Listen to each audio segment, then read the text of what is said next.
ভাই ভাই আমার একটা হেল্প করবি ভাই। কি কি? আমাকে একটা 100 টাকা দিয়ে না, প্রচুর দরকার। 100 টাকা? আরে চলো ভাই। ভাই তুই এত বড় হেল্প করলি আমাকে। তুই যদি কোনোদিন বিপদে পড়িস, আমি যে পজিশনে থাকবো তোকে সেখান থেকে বিপদ থেকে রক্ষা করবো। আরে ঠিক আছে ঠিক আছে, কোনো অসুবিধা নেই। এক মাস পর গাড়িতে তেল শেষ হয়ে গেছে, পয়সাও নেই।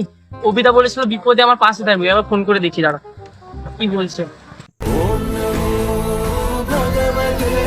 কি বালটা ফোন করে বলতো এই সময়? হ্যালো হ্যালো অভিদা, তুই বলেছিলেন না আমাকে বিপদে আমার পাশে থাকবে। আমার জানো তো গাড়িতে তেল শেষ হয়ে গেছে, জানো তো গাড়ি স্টার্ট হচ্ছে না। তুমি আমাকে একটা 100 টাকা পাঠাও না অনলাইনে। হ্যালো হ্যালো, হ্যাঁ শুনতে পাচ্ছি না। হ্যালো হ্যালো হ্যালো হ্যালো, হ্যাঁ বলো বলো, শুনতে পাচ্ছি না। হ্যাঁ হ্যালো, হ্যাঁ